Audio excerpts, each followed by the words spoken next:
जैसे जैसे तापमान जो है मौसम का बढ़ते दिख रहा है, राजनीतिक गलियारों में भी जो तापमान है इसकी वो लगातार बढ़ ही रही है। कल ही की बात है, जदयू कार्यालय में निशांत कुमार आए और उसके बाद जिस तरह से जोश के साथ कार्यकर्ताओं का मेल जोल हुआ, मुलाकातें हुई और उसके बाद अब स्थिति जो है यहाँ पर इस जो नज़ारे हैं वो कुछ अलग दिख रहे हैं। आज बक्सर जिला से जदयू के जो फॉलोवर हैं जनता दल यूनाइटेड के, वो यहाँ पहुँचे हुए हैं, जिंदाबाद और मुर्दाबाद के नारे लगा रहे हैं लगातार। मामला क्या है, क्या मसले हैं इनके, ये जानना अत्यंत आवश्यक हो गया है कि आखिर वजह क्या रही है जिसके वजह से ये लगातार यहाँ पर नारेबाजी करते नजर आ रहे हैं। हम इन्हीं से बातचीत को आगे बढ़ाते हैं। क्या है पूरा मामला सर, इधर आइए ना। क्या है मामला सर? जिला अध्यक्ष के चुनाव के गड़बड़ी के संबंध में है। कार्यकर्ताओं द्वारा जिला अध्यक्ष अशोक सिंह का निर्वाचित जिला अध्यक्ष हुए।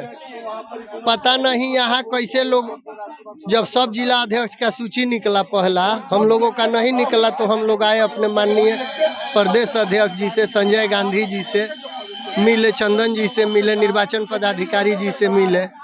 तो जब हम लोग मिले तो ये लोग बोले कि नहीं नहीं, आपका निर्वाचित सही हुआ है। हम लोग अपना साक्ष्य दिए, लेकिन कल शाम को जब सूची निकला, हमको बधाई भी हम लोग को दिए थे प्रदेश अध्यक्ष जी कि आप लोग परसों दिन आए थे, हम लोग कल ये काम हुआ है। बोले अध्यक्ष जी कि निकल जाएगा, आप लोगों का सही है। अब जब जिसको एक वोट मिला चुनाव में, जिला अध्यक्ष का जब चुनाव सारे पार्टी के डेलीगेट मेंबर कर रहे थे, तो उसमें एक वोट मिला राजकुमार शर्मा जी को, और राजकुमार शर्मा जी जिला अध्यक्ष बन गए। 200 वोट जिनको मिला वो धरना पर बैठे हैं। तो पार्टी में कुछ दलाल प्रवृत्ति के गलत लोग हैं। पार्टी में लोकतंत्र है, लेकिन कहीं गड़बड़ी है, कहीं कहीं, जिसका परिणाम है कि आज हम लोग धरना पर बैठे। इसका परिणाम कहाँ से आए हैं आप? हम लोग बक्सर जिला से आए हैं, डुमराव प्रखंड के हम अध्यक्ष हैं। उसके बाद ही सबसे पूछेंगे, आप सिरमौर हैं इस पूरे जत्था के, क्या क्या कारण क्या हुआ जिसकी वजह से आज आपको धरना प्रदर्शन करना पड़ा? देखिए, संगठन का चुनाव हर 3 साल पर होता है। आपको विधिवत बता दे रहे हैं कि पिछला बार भी चुनाव हुआ और चुनाव हमें जीते। इसके बाद भी पार्टी में चुनाव के दिन गया नहीं, फार्म नहीं भरा। इसके बाद भी जिला अध्यक्ष यहाँ से घोषित हो गया। हम लोग आके यहीं धरना बैठे, माननीय मुख्यमंत्री जी हस्तक्षेप किए तो कैंसिल हुआ और हमारा नोटिफिकेशन हुआ। फिर इस बार वही हो गया, चुनाव हुआ, हाथ उठा करके चुनाव हुआ।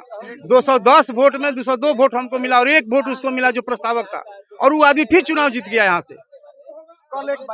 कल एक सूची यहाँ से जारी हुआ तो उसमें फिर उसी का नाम आ गया, जो फर्जी आदमी है, जो पिछला बार फर्जी करके जीता था, फिर इस बार फर्जी बन करके जीत गया। और हम लोग यही चाहते हैं कि जो फर्जी आदमी को बार बार प्रोजेक्ट करता है वो आदमी कौन है और पार्टी उसको क्यों बार बार ऐसा मतलब प्रोजेक्ट करती है। हम लोग ये जानना चाहते हैं किसका बेईमानी सही हो रहा है। मतलब आप ये स्थिति जो बन रही है उसका किस पर आपको शक जा रहा है?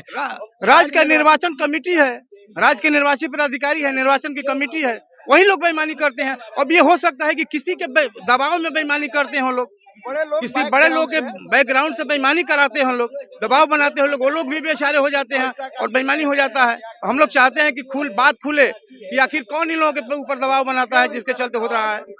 चलिए हम इनसे संत जी से थोड़ा बात कर लेते हैं। संत जी, क्या लग रहा है, एक तरफ नीतीश कुमार लगातार जो है वो पार्टी को मजबूत करने में, संगठन को मजबूत करने में लगे हुए हैं, लगातार जनता से मिल रहे हैं, जा रहे हैं, निशांत कुमार भी अब सक्रिय भूमिका निभा रहे हैं, तो क्या लगता है पार्टी में वो कौन है जिसको लेकर के इस तरह की परिस्थितियां सामने आ रही हैं? देखिए, ये तो अन्याय हुआ है ना। हम लोग अशोक कुमार सिंह को जिता करके जिला अध्यक्ष बना दिए।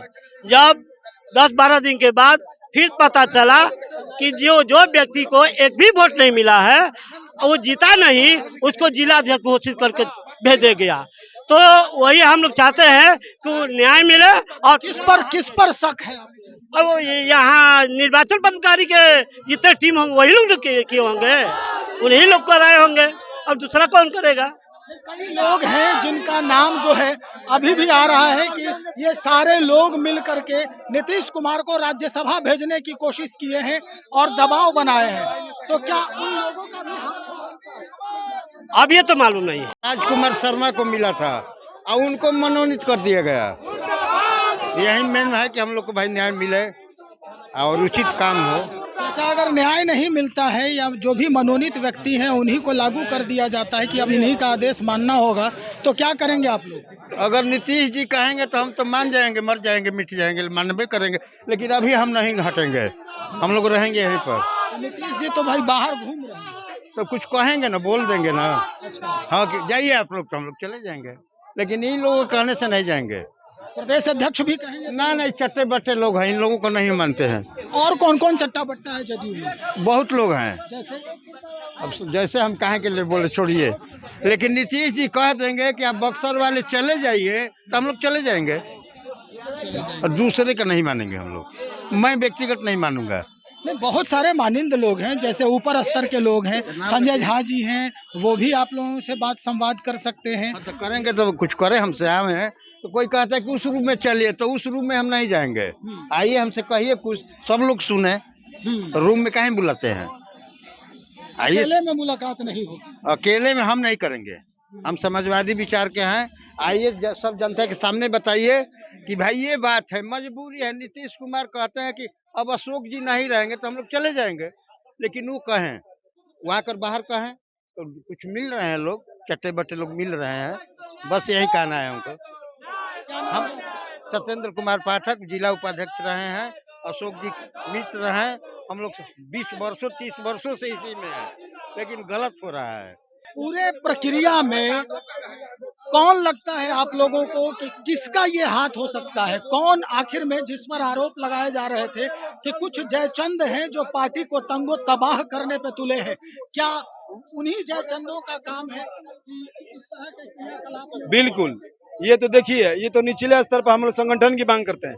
हम तो सत्ता में तो है नहीं, है ना, लेकिन स्थिति है कि सत्ता भी आप ही नियंत्रित करेंगे, संगठन भी आप ही नियंत्रित करेंगे, तो भाई लोकतंत्र रहा का? ये तो समाजवाद है नहीं, ये तो साम्राज्यवाद है। और जब साम्राज्यवाद है तो समाजवादी तो हम लोग है नहीं, रह नहीं गए।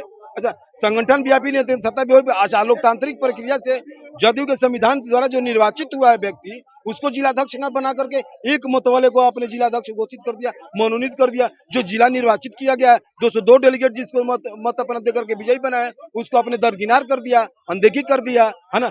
जब मैसेज जनता में जाएगा कि इतनी बड़ी धांधली है, इतना बड़ा भयंकर, इतना बड़ा झूठ है, फरेबी, है ना, इस सरकार में है, तो माननीय मुख्यमंत्री की छवि तो खराब होगी। लेकिन उसके उनके जो अगल बगल जो लोग घिरा हुआ है, जयचंद, जिसके अपने पैर के तले जमीन नहीं है, उसके कहने पर एक अनुसार एक वोट नहीं मिलने वाला है, वो व्यक्ति चला रहा है, सत्ता चला रहा है, संगठन पर भी हावी हो रहा है और अपने पॉकेट के लोगों को निकाल रहा है। वैसे को जिलाध्यक्ष बनाया गया, जो कभी आरजेडी में दिखता है और कभी भाजपा में दिखता है, वैसे व्यक्ति को बनाया गया। तो ये हम काहे के लिए भाई प्रक्रिया, जब मनोनीत करना था तो ये प्रक्रिया काहे पूरा किया? काहे के लिए डीआरओ, काहे के लिए बीआरओ, काहे के लिए चुनाव? यहीं से मनोनीत कर दिया होता, हम लोग चुप बैठ जाते। चुनाव प्रक्रिया भी आपने पूरा कराया, सब कुछ कराया, और इसके बाद किसी दूसरे को थोप दिया, तो थोपने वाली तो बात गलत। अब क्या करेंगे आप? हम तो ये डॉक्टर लोहिया कहते थे, है ना, समाजवादी के हमारे पुरोधा है ना, स्तंभ थे, वो कहते थे कि धरना पर प्रदर्शन तभी बैठना जब मांग मिले या मौत तभी उठना, है ना। तो दोनों पर बैठे हैं, मांग मिल जाए तो हम चले जाएंगे, अन्यथा मौत मिले तभी यहाँ से हम उठेंगे, अन्यथा ऐसे उठने वाले हैं नहीं।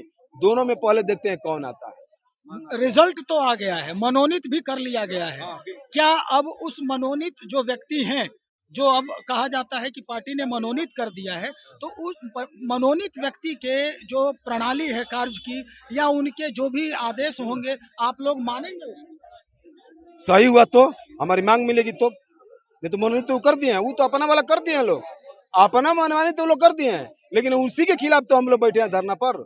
यानी कि सिरे से खारिज करें। एकदम निश्चित स्वाभाविक है, उसी लिए हम लोग बैठे हैं यहाँ पर। बहुत शुक्रिया। तो ये जो स्थिति है वो इसी वजह से है कि एक तो लोकतांत्रिक प्रक्रिया के तहत सारे क्रिया जो है वो संपादित किए गए, लेकिन कुछ लोगों के दबाव की वजह से ये सारे प्रक्रिया पर पानी फिरते दिख रहा है, जिसका परिणाम जो है कि आज बक्सर के आए हुए लोग जो हैं वो अपने हक अपने जो इनकी उद्यमिता है उसके लिए ये संघर्ष कर रहे हैं।